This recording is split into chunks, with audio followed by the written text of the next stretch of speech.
Salut,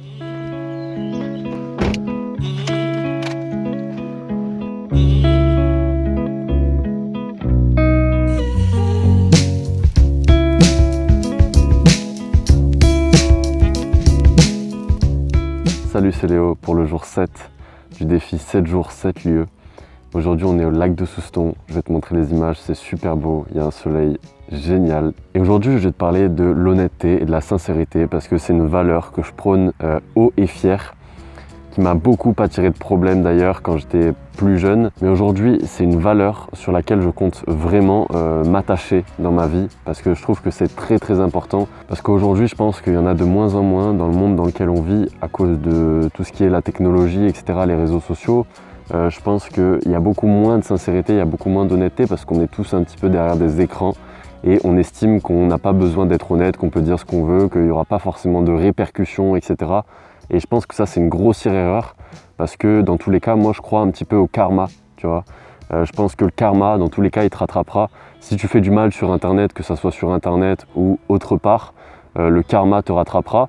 C'est-à-dire que tu auras forcément des conséquences de tout ce que tu as fait aux autres dans ta vie qui viendront te récupérer.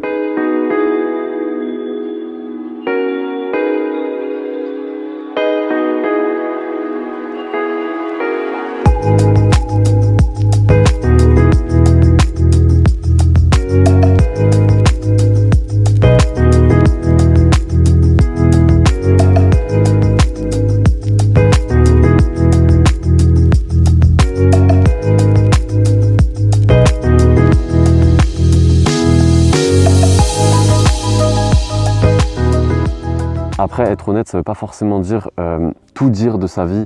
Être sincère, ça ne veut pas forcément dire que tout le monde doit tout savoir de ta vie, qu'il doit y avoir écrit sur ton front chômeur ou entrepreneur ou je ne sais quoi. Je pense que c'est plus une question que tu dois te poser à toi-même. C'est est-ce que je suis honnête avec les autres personnes, avec les gens qui m'entourent, avec les gens qui me sont chers? Parce que moi, je me suis rendu compte qu'en fait, on ment énormément sur des toutes petites choses qui n'auraient pas forcément de conséquences, mais juste pour protéger son image, pour protéger son ego, pour protéger des petites choses comme ça. On ment à ses proches et ce genre de petits mensonges, accumulés, en fait, ça peut, avec l'effet cumulé à force avec le temps, ça peut donner quelque chose d'énorme et tes proches, ils peuvent vraiment t'en vouloir pour ça.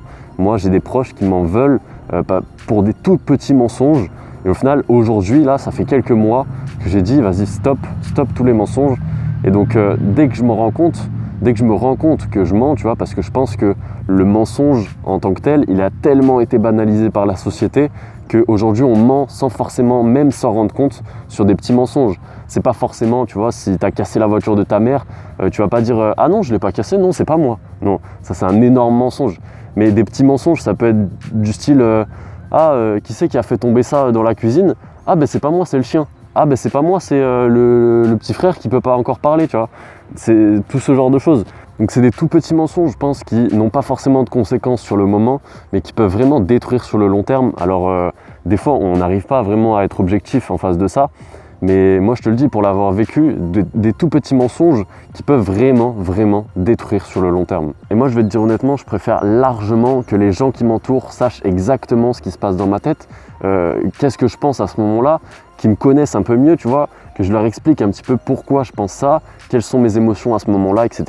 Et même les gens qui m'entourent, les gens qui me regardent forcément sur YouTube, etc., je préfère à 100% qu'ils me connaissent plutôt que de me dire, en fait, ils voient que je joue un rôle, donc je dois jouer ce rôle tout le temps. Donc s'il y a un abonné qui me rencontre un jour dans la rue, je vais devoir jouer ce rôle. Enfin, tu vois, ça commence à partir loin.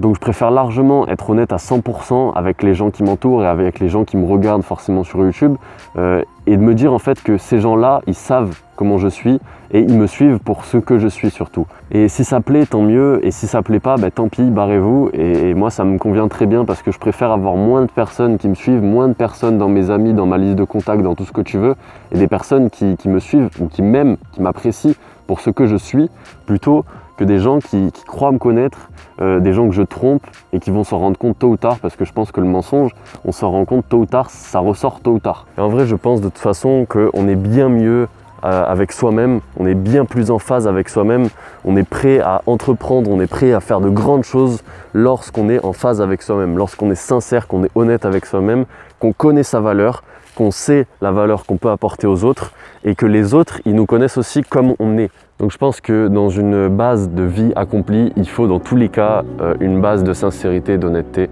parce que sinon on va jamais nulle part.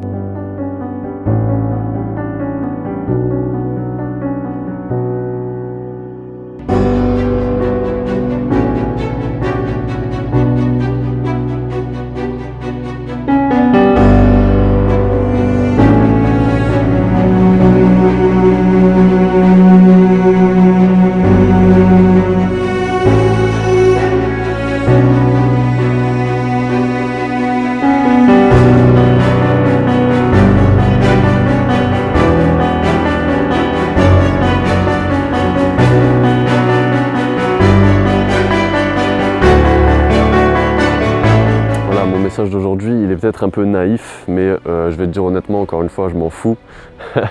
Parce que je pense que quand on rallie, quand on rassemble une communauté autour de mêmes valeurs, autour de mêmes choses auxquelles ils croient fondamentalement, je pense que ça peut donner quelque chose de stable, de concret et de solide avec le temps. Et moi, c'est tout ce que je veux. Moi, je veux juste construire ma communauté autour de mes valeurs, autour de gens qui partagent justement un petit peu ce que je te partage, ce que je t'ai partagé toute cette semaine, mes valeurs. Et le reste, en fait, je m'en fous un peu.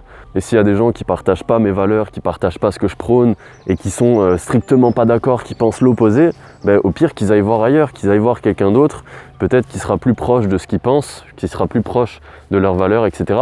Et moi, ça me dérange absolument pas. Comme je te le dis, j'ai pas envie de rassembler 1 million de personnes, ou même 100 000 ou même 10 000, en fait je m'en fous. Je veux juste des gens qui adhèrent aux mêmes valeurs que moi, qui pensent un petit peu la même chose que moi, et moi c'est tout ce qui me comble de bonheur. Donc je vais te faire le bilan des 7 jours de défi. Si t'as pas vu les 7 jours de défi, je te mettrai un petit lien ici où tu pourras aller voir la playlist des 7 jours. C'est un défi qui a été très instructif en tout cas pour moi. J'ai été très content de vous partager tout ça, de vous partager les lieux parce que moi-même, ça m'a permis de redécouvrir un petit peu ma ville et mon entourage en fait, parce que j'ai redécouvert des lieux sur lesquels je n'étais pas forcément allé depuis un petit moment, donc ça m'a fait super plaisir. Et on va commencer directement avec le bilan. Déjà, je me suis énormément dépassé. Forcément, je me suis énormément dépassé parce que là, encore une fois, on est dimanche et il y a pas mal de personnes. Bon, là, il n'y a pas foule derrière moi, voilà. Mais tu le vois peut-être pas au loin, il y a quelques personnes qui me voient sans doute tenir mon trépied, etc. Et ça, je pense que déjà il y a une semaine, ça m'aurait largement plus dérangé. Aujourd'hui, ce qui me dérange le plus, c'est qu'on m'entende parler. C'est un peu moins qu'on me voit comme ça, mais ça me dérange un peu quand même parce que j'ai pas envie qu'on vienne me voir en disant « Ah, qu'est-ce que tu fais ? Ah, mais qu'est-ce que tu fais avec ton masque ?» Enfin voilà, c'est pas que j'ai peur du regard des gens, c'est que j'ai pas envie de les entendre, j'ai pas envie d'entendre leurs remarques ou leurs suggestions ou leurs trucs. Moi, je fais mon truc de mon côté et c'est tout. Après, tout ce qui m'importe, c'est ce que je dis dans mes vidéos, c'est les gens qui vont réagir à ce que je dis, c'est les gens qui vont réagir à aussi ma façon d'être ou ma façon de faire dans mes vidéos pour peut-être m'aider à progresser parce que je suis totalement ouvert au progrès. Et voilà, donc si tu as envie de me laisser un commentaire pour me dire comment mieux faire telle chose, si tu t'y connais ou quoi que ce soit, je suis très ouvert, il n'y a pas de souci. Voilà. Après, parler devant la caméra, forcément, parler devant la caméra, ça va avec le regard des gens. Je pense que ça m'a beaucoup aidé ces 7 jours-là parce que j'ai beaucoup moins fait de plans, c'était beaucoup moins structuré, il n'y avait pas forcément d'étapes. J'allais un peu à la one again, je parlais de ce que je savais, de ce que je voulais, de mon avis, tu vois. Et ça m'a permis aussi, je pense, d'être un peu plus décontracté devant la caméra. Ensuite, forcément, le montage et la miniature. Le montage et la miniature, c'est obligatoire hein, parce que j'y ai passé quand même pas mal d'heures. J'y ai passé environ 3 à 4 heures par jour sur le montage. Et ouais, le montage, au final, j'ai quand même pas mal apprécié. C'est un travail qui est très artistique, je trouve. Et ma mère, tu le sais, qui est artiste, si tu as vu les précédentes vidéos, ça ressort un petit peu ce côté artiste chez moi. Et du coup, je retrouve un petit peu d'art dans le montage, dans tout ce que je fais là, dans pas mal de choses. Et en fait, j'allie pas mal de passion grâce à cette chaîne YouTube au final, grâce à ce défi aussi, surtout. C'est que j'ai allié par exemple la passion de la photo. Moi j'adore la photo, j'adore les belles photos, surtout de macro, tu vois, un peu zoomé sur la faune et la flore. Et voilà, ce défi, il me permet un petit peu d'allier tout ça. Et aussi le côté artistique, hein, le côté artiste de ma mère qui ressort dans mes montages. Et du coup, dans l'ensemble, ça m'a permis de tout faire plus vite et plus efficacement. C'est-à-dire qu'aujourd'hui, je pense que je tourne mes vidéos un petit peu plus efficacement. Après, on verra dans les prochaines vidéos ce que ça va donner. On verra dans les prochains montages ce que ça va donner, dans les prochaines miniatures. Mais par exemple, les miniatures, j'ai réussi à faire des miniatures cette semaine en même pas 10 minutes. Tandis que des fois, la plupart du temps, en fait, je passais environ 20 à 30 minutes facilement sur mes miniatures de mes vidéos pour me dire est-ce que ça va bien là, est-ce que je fais bien de le mettre là, est-ce que je peux pas le remplacer par autre chose. Enfin, je me posais pas mal de questions, alors que là, arrivé à la fin de la journée, j'étais clamsé, j'étais crevé. Donc en fait, je faisais ma miniature, je la faisais pas au pif, je me disais qu'est-ce qui peut être sympa, je le faisais et puis voilà, c'est tout. Je me posais pas 36 000 questions, donc ça m'a permis pas mal de me recentrer un petit peu sur ce qui était très important. Puis ça m'a permis de me prouver surtout que j'étais capable de faire une vidéo par jour. Bon, j'ai tenu une semaine, c'était mon défi. Je vais pas aller plus loin, je vais pas faire 2 semaines ou 1 mois parce que ça m'intéresse pas et parce que j'ai d'autres choses à faire aussi. En tout cas, ça m'a beaucoup appris et je pense que de toute manière, je le referai. S'il y a un confinement avec les 10 bornes ou un truc comme ça, c'est sûr que je le referai. Je pense que je ferai pas 7 lieux, mais je ferai un autre truc. Je ferai un truc un peu similaire, mais qui pourra encore plus intéresser, je pense, pas mal de gens. Et ça m'a prouvé aussi que ce que je disais et que ce que je prônais, donc mes valeurs, etc., pouvait intéresser du monde, que j'étais pas le seul à penser comme je le pense. Et ça me renforce, ça renforce un petit peu ma conviction et même ma motivation. Donc c'est pour ça, en tout cas, ça m'a beaucoup appris ce défi. Même si c'était que 7 jours, c'était 7 jours qui étaient intenses. Je te jure que chaque soir, j'étais crevé. Chaque matin, j'étais crevé de me lever, j'avais plus envie. Je te le dis, hein, je te l'avoue. Hein, parce que voilà, c'était compliqué de devoir chercher l'idée, de devoir tourner la vidéo, enfin me lever pour aller faire un peu de route. Tu vois, j'avais environ 10 à 20 minutes de route. Donc je devais faire un petit peu de route. Ensuite, je devais trouver les spots, tourner les plans que tu vois à chaque fois. Ensuite tourner la vidéo, ensuite monter la vidéo, ensuite la mettre en ligne, parce que mine de rien, la mettre en ligne, c'est quand même du travail, parce qu'il y a quand même le SEO derrière, il y a pas mal de choses derrière, donc bon, c'était quand même pas mal de travail, mais je me félicite et franchement, je suis très content de moi, et je suis très content des résultats que j'ai eus, et je pense que ça va continuer, parce que à l'heure actuelle, j'ai une vidéo qui a dépassé les 110 vues en 3 jours, donc c'est mon record. C'est pour ça que je suis content quand même, je l'ai vu ce matin d'ailleurs. Donc voilà, ça c'est des petites récompenses mais qui sont cool quoi. En tout cas moi je te le dis, si tu veux me suivre, tu perds rien parce que je vais continuer, je vais tout défoncer. Je te dis pas que je vais avoir 50 000 abonnés fin 2021 ou fin 2022, je m'en fous du nombre d'abonnés. Mais en attendant, je vais me donner à fond, je vais carburer.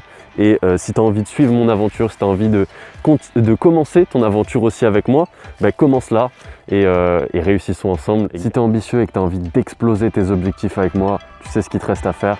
Moi je te dis à très vite.